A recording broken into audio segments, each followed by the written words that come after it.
یک حکایه میکنن صاحبان کتاب، جوریجه گفتن یک اولیای خدا بود، شخصیت به مرتبه رسیده بود. میگه این شخص میگه بسیار مادرش احترام میکرد.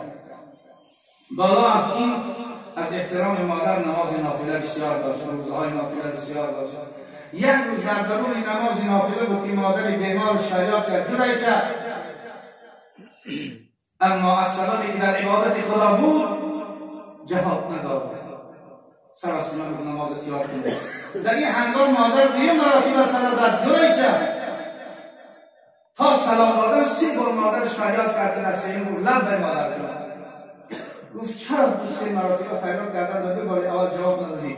گفت مادر جان در عبادت بودم، در نماز بودم. مادر با همین فرزندی که یکی از محدثان صاحبان کتاب میگن که اولیای خدا بود اون زمان، میگه در حقش گفت که باید تهمت خدا گرفتار شوی که بدیم. بعد از آن دل مادر رنجید.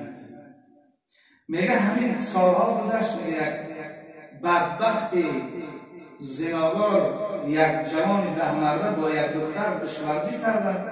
عاقبت از این عشق‌ورزی ها اون زن از راه حرامی حامله‌دار شد. وقتی پدرش حس کرد که این فرزندی او حامله‌دار است، او به پیش همون قاضی و سود و پرکرار همون زمان بود. اونها به او سراغ دادن که تا فرد اگر نگویی فرد باقیش به مجازات توی خواهی و شکنجه گفت. شب وقتی آمد با به پیش هم جوره شد، زن حرامی فارغ شد. وقتی به پیش او رفت 10 مرده گفتش که چیکار میکنیم؟ گفت نمیدونم من تا فرد من شکنجه چه حتما میگویی. گفت که یعنی او یک ساده که ملاها شخصای شیخا و متقیات بر نظر مردم دیوانه و ساده هست. از ساده است که جوریجه بگو همون کرد باری هایش کرد. سحر وقتی فراز کردن بزرگزار گفت این طفل من از جوریجه علی. یا مردم اکرالی میکنن ای بلار خدا زنه این بلاگیاش همین کشدرو با در منبر میران سلهای سفید و جلکای سفید و ریشای بلند مردم هم میبرن مطار و گورا و با جنت و بیشتر تو چو علی چی خبر ندارد بس هم میکنن در که مردم این همین شیخیش هم دو بوده است. یک شخصی بودش را شیخ بوده. در این هنگام جوریجه میبرن محکمش میکنن. بعد عاقبت هیچ شاهد که نمیآمد حکم بر سر جوریجه را بریدن میشه که سر سپری در داد سر بریدن. همون شب طفل از به دنیا میباید. وقتی سحر این بزرگ خدا را بطای دار میبرنش دیگه مردم خدا گیر شیخیات من خدا گیر ملایات من ملا هم دنیا را رسوا کردن. حالا میگم بمیر ما شما یکم ملا را دیده زیما پیشه، شما یکم طالب علم بی‌ادبی شدیده، یکم طالب علم عقارت کردن شدیده، یکم طالب علم حتی یک دختره که آزادادن شدیده. من ندیدم. بعد سر میگن دنیا را ملا رسوا کردن. بعد از آن میگن بودنش تیدار تسبیحکش در دستش پروای مردن بوداش چون میدونیش که همه با حکم الله است. و بودنش تیدار گفتن چند چیزی گفتن در حقش. بعد از خواندن حکم که به دار زده شد بعد گفتنش که آخرون سخن و تو چی میگی جوریجه؟ بگو من بله گفت همون طفلی که من تهمت شدم آیا به دنیا آمده است؟ همین شوال نزده و همون طفل بیاره ببینمش. پیش از آن اجازه میزنیم رفتن اگر طفل آوردن و تیداره اخیرون سخن اکرمون انسانی که نگاه قبوله در پیش همه حکم ندارم. میگه وقتی که آوردنش میگه گفت پیشتر بیاریش یک بار ببینیمش. میگه گوش دهان شد پیش گوش همون طفلی که این شب به دنیا آمده بود گفت به حق همون پروردگاری که تو را 9 ماه این تنگی ها با این صورت زیبا تربیت کرده به این دنیای کشاک آورد قسم به همون خدا بگو که پدرش تو کیست؟ همین مردم در تو دیوانه اقناع و تولد شده است. حالا ما میدونیم که در تعریفات گذشتگی حضرت عیسی صحبت کرد. میگه همون طفلی که همون شب به دنیا آمده بود گفت پدر من تو نیستی با صدای بلند گفت پدری من گفت فلان مرده خدازاده است. مردم رفتن دیگه مرده آمدن بعد ای بزرگ خدا بخشش پرسیدن گفتن این چی بلا بود بالای تو اومد؟ گفت این دعای مادر بود.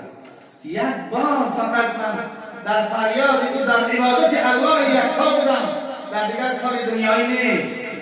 حالا امروز معامله درشت فرزندان را ببینیم حریف این که مسلمانی باید پدر و مادرها نگاه پدر و مادر بعضی مسلمان آزار میدن.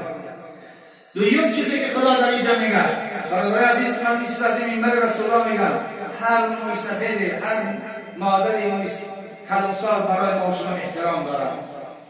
یعنی احترام بجا بیاد. سیون چیزی که در اینجا هست بدید القربا و خویشاوندان خود یعنی قطعی دوستی و قطعی رفت آمد نکن. یعنی باید با آنها مناسبت خوبی داشته باشیم، رفت و بیاد داشته باشیم. پیغمبر خدا صلی الله علیه و آله می‌فرماید لا یدخل الجنة قاطع ای قاطع الرحم، یعنی داخل بهش نمیشود کسی که قطع کننده صله رحم، کسی که از خواهرش، از اپش، از خالش و عمش، از اونها یا قبایل و امکیش از اونها دوری میکنند، این انسان داخل بهش نمیشود. پیغمبر خدا فرمود و ان ابو هریره قال رسول الله صلی الله علیه و آله الرحیم شجنة للرحمن قال الله تعالی من سلك وصلته و من قطعتك قطعته. یعنی گفتن که خود همین رحم از رحمان مشتق شده، یک صفت خداوند گرفته شده است. خدا در می‌فرماید که هر کسی که قطع کند من رحمتم را از او قطع کنم، هر کسی که وصل کند رحمت من با اوست. بنابراین باید که ما شما هوشیار باشیم.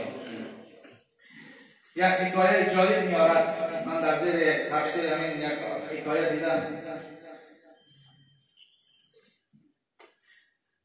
در زمانهای پیش قدیم یک شیخ بسیار عالم، بسیار متقی، بسیار شخص زنده‌دار، حتی با او درجه امانتگردار بود. مردم مالهای امانت خود را به او می‌دادند. او همیشه در عبادت بود و گاهی هم چه نصفه مو از کسی خیانت نکرده بود، چون در واقع هم شاگرد مکتب علم القرآن بود. یک جوان میگه یک روز پیش این بزرگ خدا آمد و من پول ثروت بسیار دارم و میخواهم که این پول ثروت را به تو به امانت گذارم، چون صفت بزرگی داره بزرگ خدا بسیار شنیدم، اما من یه نه به پدر و نه به مادر و نه به همسر و نه به برادران باور کردن نمیتونم. اگر چنده همه نفقه اونها به ذمه من است. اگر ایار روزی میشه پولی که من چند سال جمع کردم به 2 روز اونها نابودش میکنم. من یک سفری کوتاه دارم 3 ماه 4 ماه یک جا میرم، همین پولا را تو امانت میکنم، با بعد از آن میگیرم اگر رضا باشی. خب باشه. این بزرگی خدا گفت ما این جوان هم رفت. بعد 3 ماه گشت آمد که دروازه های خانه بزرگ خدا شده هم مردم میدار مدن دعا میکردن میرمدن میرفت. این هم در آمد که در اون خانه مصیبت از چی مصیبت باشد. خب بعد چند مدت یکی سر آمد به نزدش گفت که مهمان نشما کنم. گفت که من همین پیش پدر شما بزرگوار حضرت بزرگوار آمدم. گفت همین پدر مسیح شد از عالم گذشت. انا لله و انا الیه راجعون. گفت من از این پدر شما یک مقدار سود مانده بودم، اگر اجازت باشد گفت پدر ما با وصیت گذشت بود. پدر عزیز وصیت کرد از کسی چیزی گرفته بود ما دادیم، اما درباره پول تو پدر ما چیزی به ما خبر نداد. خوب اگر پول اندک باشه انشاءالله ما حق برادر یاریم بتیم برادرها هم جمع شدن. گفت که پدر ما از پول تو وصیت نکرد، اگر چند پدر ما با وصیت گذشت خواهد. این تقدیر خدا است. این حکمت الهی است که چیز به حکمت خدا رخ نمیدهد. بعد از این میگم جوانم گفت که پول من شاید به پول امروزه چند میلیون دلار باشه. گفتم سبحان الله، اگر ما خانه درارم فروشیم، گاو گوسفندامون فروشیم، اگر خودمون فروشیم پول دادن نمی‌کنیم. خود گفتن ما قبول داریم که در یک شهر اگر چه بدن ما با وصیت رسول الله بزرگ میکراس میگیم تو در همین چیز اگر شاهد داشته باشید ما انشاءالله کار میکنیم کلا و تو برمیگردیم دو ما شاهد نداریم گفت مادامی تو شاهد ندارید پدر من وصیت نکرده است ما از کجا بدانیم که راست میگیم چون پدر ما از کسی گرفته بود وصیت کرد داده اکی رو از خدا دانود این جوان هم آمد اما اون 600-700 سال پیش اسلام عزیز در تمام کره زمین صاحب داشته هر 5 سال در یک بار دانشمندان تمام کره زمین در بیت الله جمع شدند در 5 سال یک مراتبه از تمام ممالک دنیا در اونجا بعد چند ماه می‌ایستادند بعد از حج هر مسئله نو پیدا شده که ما بین مسلمانان پیدا میشید در اونجا تعریض میشید که آیا همین با قرآن و با سنت یگان علاقمندی دارد یا نه یا زیادتی است اگر که علاقمندی میشید و اجازت میدن زیادتی میشید میگو این نیست چند مدت اونجا می‌ایستادند بعد از آن همه مسئله ها را حل فصل میکردن و با همه تا 5 سال با خانه‌های خود باز میگشتن این جوان فهمید که الان همه علماء در بیت الله هستند این سال جمشیدی شمار میگه به خاطر این پول میگه به پیش همونها رفت اما رسیدن به پیش این بزرگها خیلی مشکل بود خیلی گفتی من اگر حاجتی بسیار وزنی دارم که بجز همینا دیگر کسی حل کردش نمیتواند و میگه با اجازت دادن میگه و پیش علما را وارد شد وقتی وارد شد و این سوال کرد و فلانی رو میگه سبحان الله او در دنیا یک کس بود بعد از صحابه ها تابعین الان در دنیا از همه شیطان متقی‌تر پرهیزگارتر شخص امانتگردار اگر یک بیشتر هم بود همان بود اگر دو تا هم بود یک تاش همان بود در چیه بود که اگر امانتگر را بدم تاسونا وصیت نکرده است فرزنداش نه شاهد دارن نه این چیز او هم وصیت نکرده است چیکار کنن خیلی آسان است نماز عصر از آب زمزم طهارت میگیری از رکن یمانی طرف راستی مکة الله فریاد میکنی نامشو میگیری بیشتر لبیک میگن ما انشاءالله میگیم ایمان داریم آدم بیشتری بود وقتی لبیک از خود ثوابت بودن انشاءالله میگی این مرد رفت میگه از آب زمزم طهارت کرد از رکن یمانیش گذشت فریاد کرد نامشو گرفت که هیچ جوابی نشد انا لله و انا الیه راجعون من گفتم در یک جمعه بهشت و دوزخ مال الله است هر کسی را ببرد در اختیار او یگان وزیر ندارد یگان مصلحتچی ندارد از کسی هم مصلحت وزیر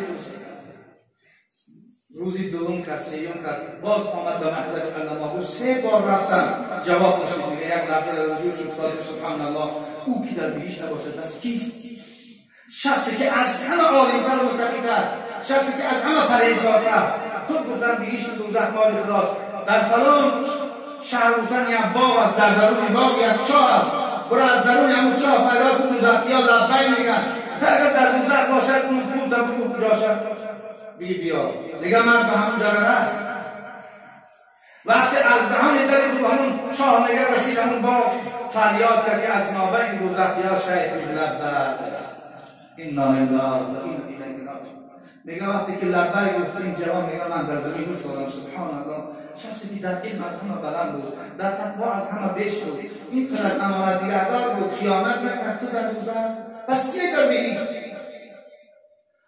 گفت جوان زیبا انا همین چیزم حکمت خداست همین فراموشی که من با تو نکردم رحمت خداست زمانی که ملائکه قابض روح برای جان من آمد بر گوشم این صدا آمد که این کاذب این دروغگو این فاسق جان شبیه در جهنم بیاندازید چون این 2 سال است که قطعی صدای رحم کرده است یک عمه داشت 2 سال بود برای عادتی اون نرفت میفهمه عمه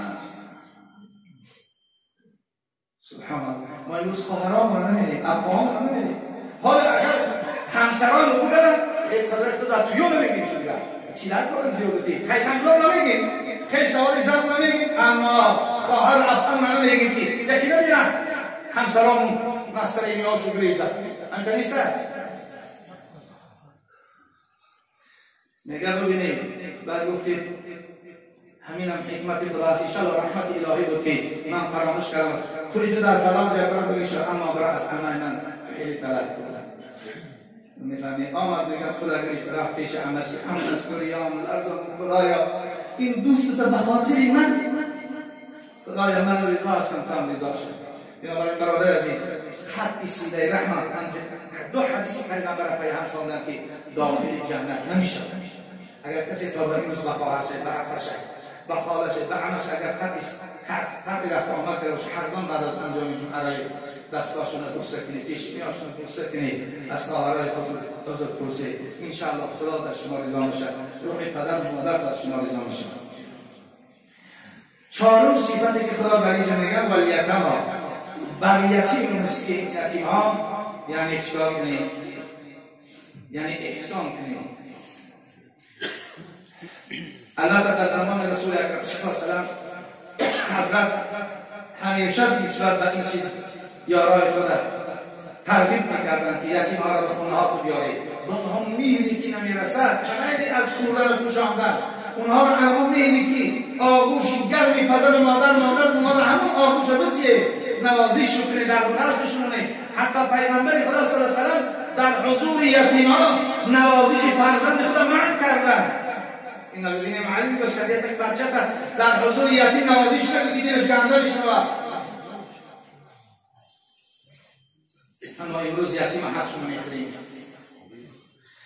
برای همین ابن اما قال رسول الله صلی الله علیه و سلم من مسح رأس الیتیم لم یمسه الا الله. هر کسی که به خاطر رضای الله دست بالای سر یتیم میکشد کان له بكل شعرة یمر علیها یده حسنات. یعنی هر کسی که به خاطر رضای خدا سرش در بالای دست در بالای سر یتیم میکشد با هر مویی که در زیر دستش میآید خداوند او را یک ثواب در نامه اعمال ثبت میکند. ومن احسن الى یتیمة او یتیم عنده كنت انا وهو في الجنة كهاتین القرین بین اصبعیه. هر کسی که یا یتیم از کش تازه یا یتیم عکس یا دادرش یا یتیم بیگانه را فردا در خانهش همچون فرزند قبول کرده است نوازش میکند. پیغمبر خدا گفت هر کسی این اخلاق دارد و با اونها مهربان است و با اونها دلسوزی میکنند، پیغمبر خدا گفت این آدم با من نمیخواست در جنت. یعنی با من یک جا هست در بهشت. ما الحمدلله جمعه گذشته از نام شما مسلمانان مسجد جامعه به نام عمر ابن عبدالعزیز محل قزاقان 2000 سامانی برای کمک و دستگیری به یتیمه‌های ناشر از جانب شما الحمدلله روان کرد. این پول شما، این جوانمردی شما.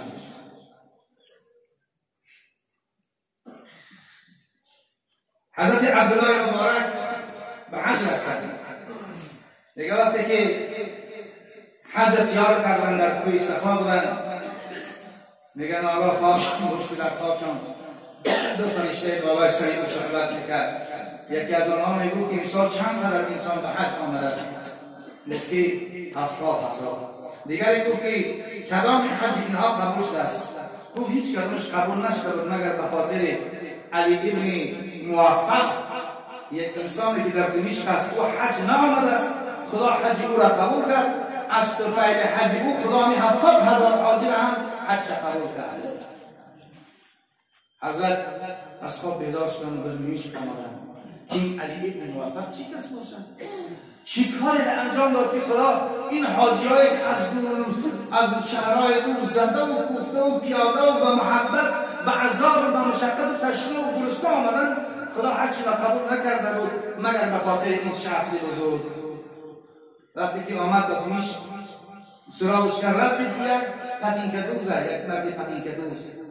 کاری باید واقع بدانم یک پتینکدوز بیچاره، پتینکدوز پاش معیب است. دماغش به خاطری که او دختر رو ببینی اگر حسن جمالش با مثل او نیست، تو پدری تو پتینکدوز افتاد بزنش سطری طلاق کرده است. ناموس از بود. در سلام یک جوان ندیره. همینطوری جوان که زن نیوانیگه. این میگه پتینکدوز. همین کفشای مردم میگفته است. بعد آمد سلام علیک کرد. گفت علی موفق از شماست. گفت حج رفتی؟ گفت نه. گفت 30 سال از آرزوی حج داشتم. 30 سال. در این 30 سال با پول حلال پول جمع کردم که بر خانه خدا و این بعد یعنی دعوت پروردگار اجابت کنم، برم گرد خانه خدا با محبت و شوق و لبیک بگم، از اونجا براوزه پاک متحد سرور کائنات و شفیع روز جزا حضرت محمد مصطفی صلی الله علیه وسلم یا بوی زیبای پیامبر به مشامم رسد، اما خدا نصیب نکرد. گفت چرا؟ گفت 30 سال پول جمع کردم، همون روزی که باید به حج میرفتم میگه خانه همسایه داخل شدم. این چند روایت دارد، روایت حساس میگه من شب چند کتاب این رو دیدم که خانه همسایه دادم که همسایه در دستش طبق طعام. گفت چی کار در پرسید؟ گفت که همسایه جان من تو را دعوت به طعام کردن نمیتوانم، چون این طعام است که برای من استعمالش حلال است و برای تو حرام. این چی خیلی طعام است که تو مسلمانی برای تیم مسلمان خوردن او حلال بود است و برای من مسلمان حرام. و ما چند روز بود که این بیازم چند روز بود که چیزی نداشتیم خوریم و امروز یک از کوچه یک خری مردار یک مقدار از گوشت بود ریفته و آوردن پختم تا به یتیمان بچینم.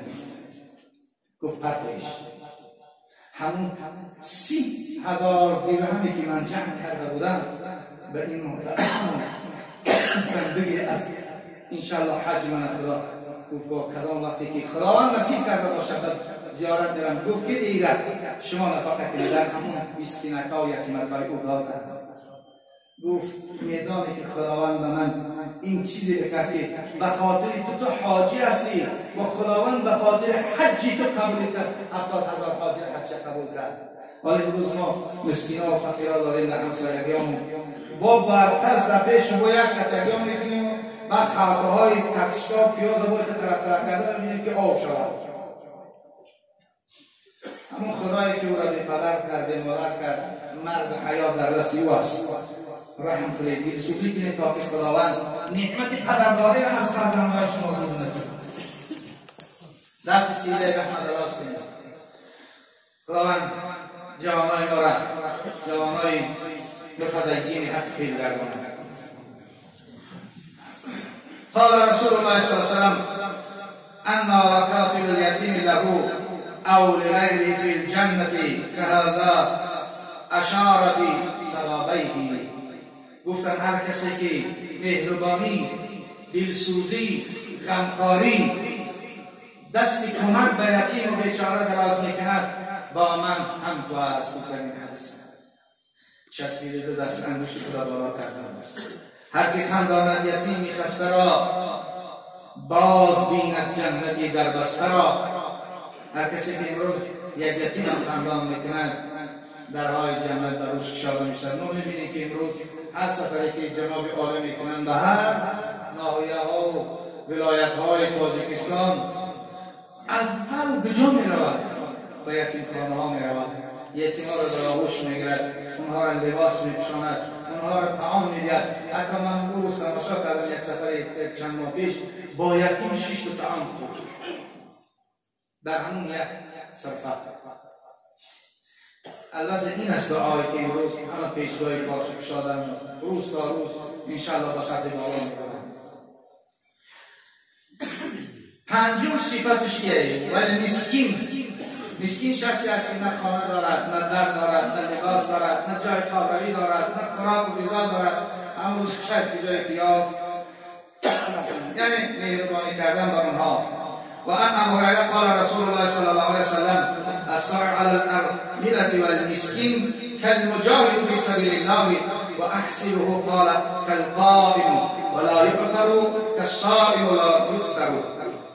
حضرت رسول اکرم صلی الله علیه و سلم در حدیث فرمودند که هر کسی که یک بیوه‌ای که امروز شوهر ندارد و مسکین است یا یک مسکینی که باشد هیچ چیز ندارد با او غمخواری کند و مهربانی کند و انسان به منزله همون است که مثل مجاهد ابراهیم در صدر اسلام که به خاطر صحابه ها و دربان و مجاهدهایی که با پیغمبر خدا بودند منطقه و مرزادش برابری سواست، یا به منزله شخصش که همه شب در عبادت است و همه روز روزدار است، انسانی که دست کمک به آنها میکند این است.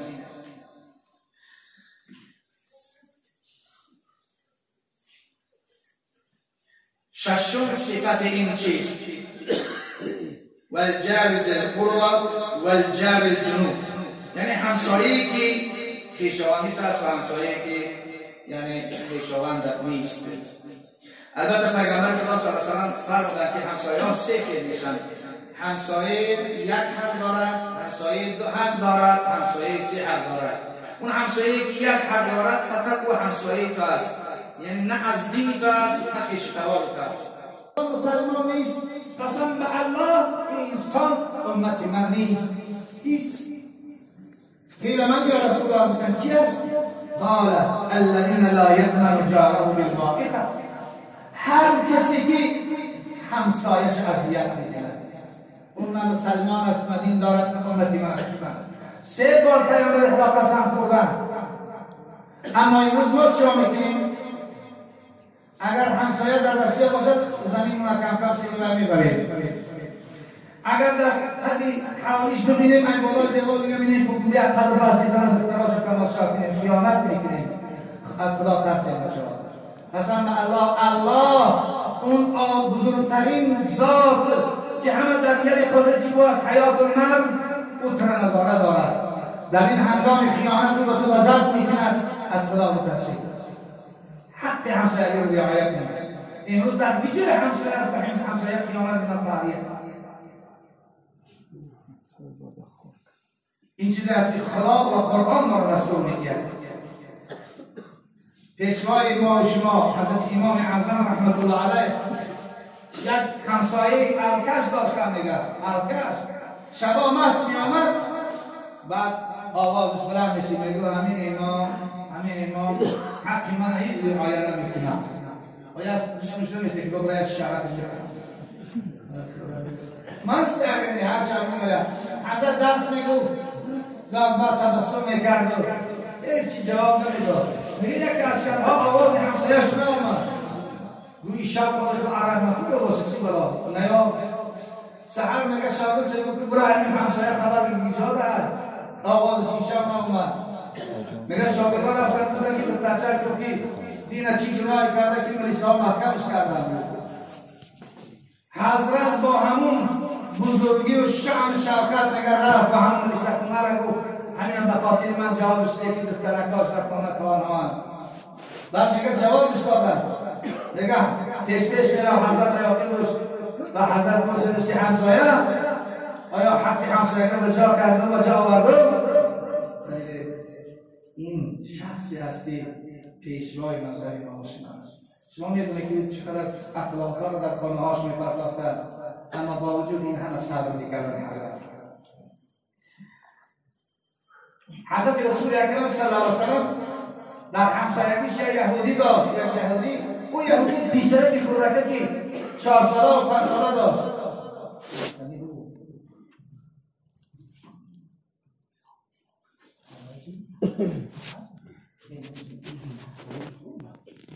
این چیزی که از اسلام اجازه میدید خواهش میکنید. حضرت رسول اکرم صلی الله علیه و سلم یک جمله داشت، یک یهودی همسایه داشت، پسره که همون پیامبر با کان علم داشت. خدا میگه لعلکم خلق العظیم، این خلق پیغمبر قرآن وصف کرده است که در روی دنیا از اول دنیا تا آخر دنیا هیچ کس اخلاقش با پیغمبر ما و شما برابر شده نمیتونه.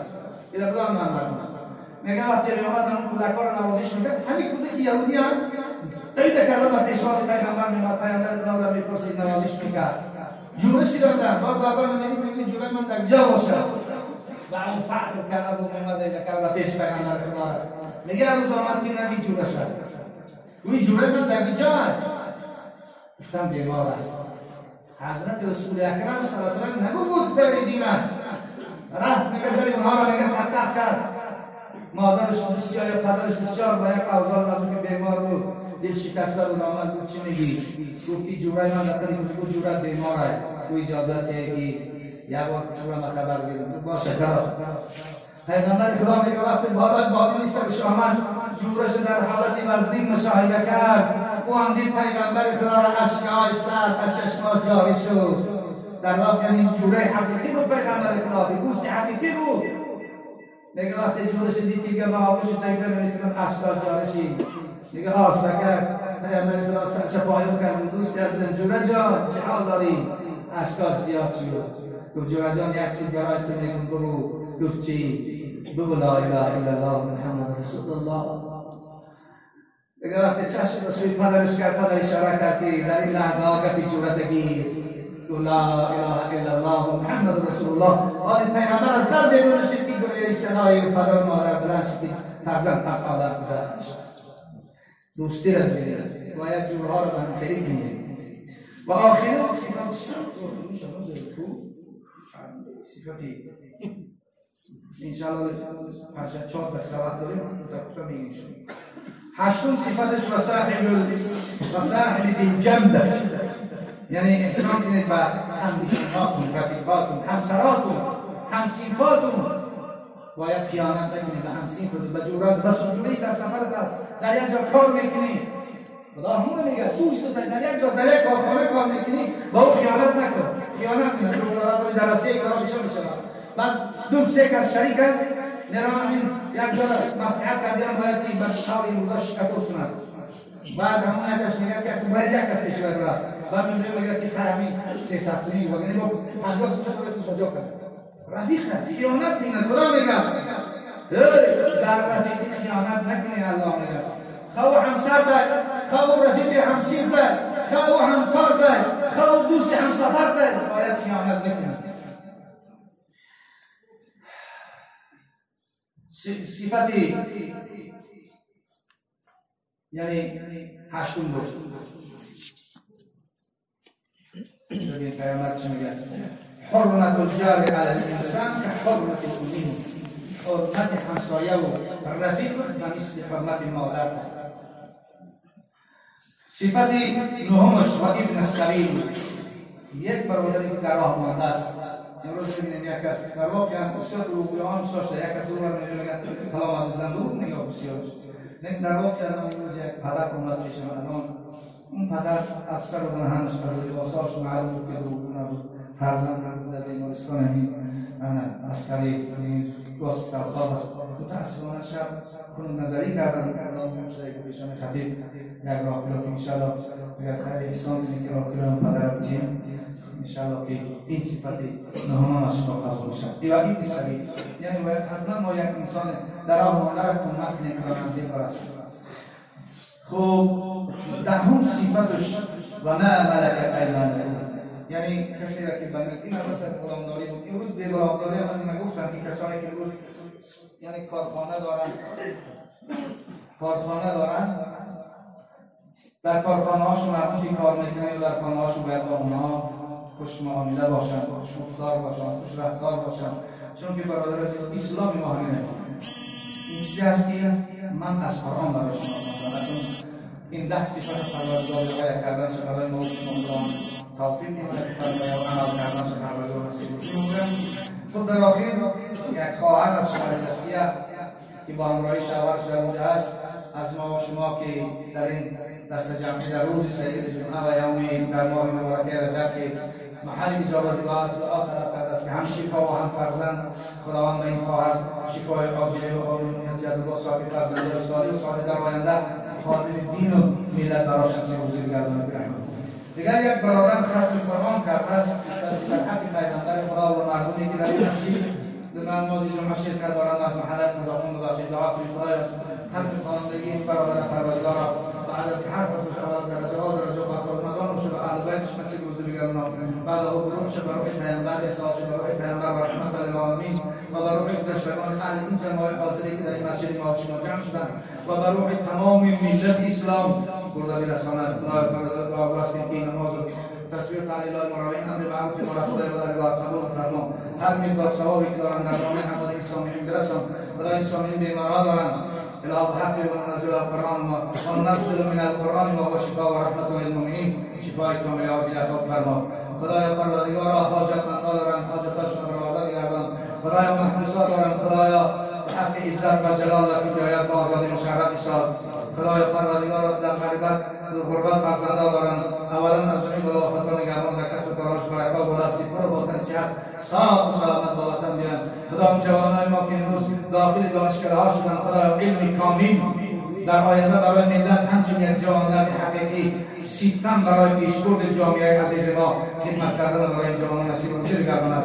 خدای محمد اسلام و قرآن را از دلهای ما تا روز قیامت نگه بدارد و پروردگار را دعاگوی و نصیب خواهرها را عفت و پاکدامنی خدایا اخلاق حموده و پروردگار شرم حیا براشون نصیب و نصیب گرداند و پروردگار گذشته های تمام امت اسلام و رحمت مغفرت و صلی الله تعالی علی خیر خلق محمد و آله و اصحابه اجمعین برحمتک یا ارحم الراحمین.